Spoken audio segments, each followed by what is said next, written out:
নাস্তিক রাষ্ট্র চীন, অর্থোডক্স খ্রিস্টানদের দেশ রাশিয়া, আর বাংলাদেশের রাষ্ট্রধর্ম ইসলাম।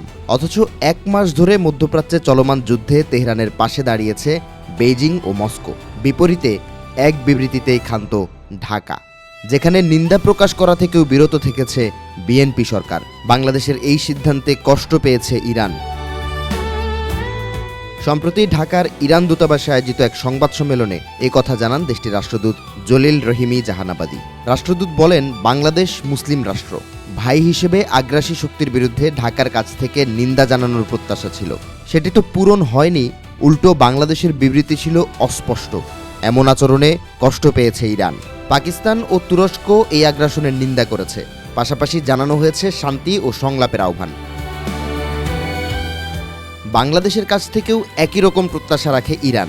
এর বাইরে দেশটির আর কোনো দাবি নেই বলেও পরিষ্কার করেন রহিমি জাহানাবাদী। যুদ্ধের মধ্যেও হরমুজ প্রণালী দিয়ে বাংলাদেশ সহ 6 দেশের জাহাজ পারাপারের সুযোগ দিয়েছে মোজতবা খামেনি প্রশাসন, পাশাপাশি দিয়েছে মিত্র দেশের স্বীকৃতি। এত কিছুর পরেও বিএনপি সরকারের পরিকল্পনা ইরানকে ক্ষুব্ধ করার জন্য যথেষ্ট। 26-এর নির্বাচনের পর বাংলাদেশকে 2টি সামরিক চুক্তি সইয়ে চাপ দিচ্ছে যুক্তরাষ্ট্র।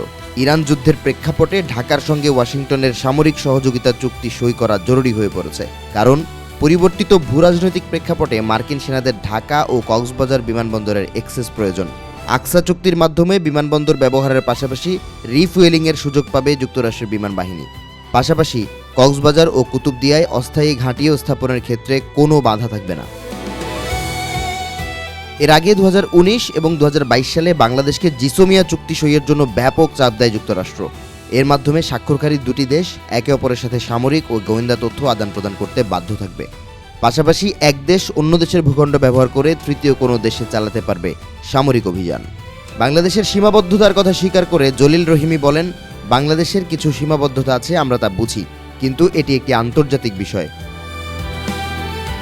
বাংলাদেশ জাতিসংঘ ও ওআইসির সদস্য হিসেবে এ বিষয়ে সুস্পষ্ট অবস্থান নিলে ভালো হয়। প্রধানমন্ত্রী তারেক রহমানের সঙ্গে সরাসরি সাক্ষাতের মাধ্যমে বিষয়গুলো উপস্থাপনের আশা প্রকাশ করেন ইরানি রাষ্ট্রদূত। তবে শত্রু মিত্রের এই খেলায় যুক্তরাষ্ট্রের আগ্রাসনের নিন্দা না জানালে বাংলাদেশের জাহাজগুলো ইরানের হামলার শিকার হতে পারে বলে মনে করছেন বিশ্লেষকরা। আর ঢাকার সঙ্গে ওয়াশিংটনের চুক্তি স্বাক্ষর হয়ে গেলে ইরানের মিসাইলের লক্ষ্যবস্তু হতে পারে বাংলাদেশ।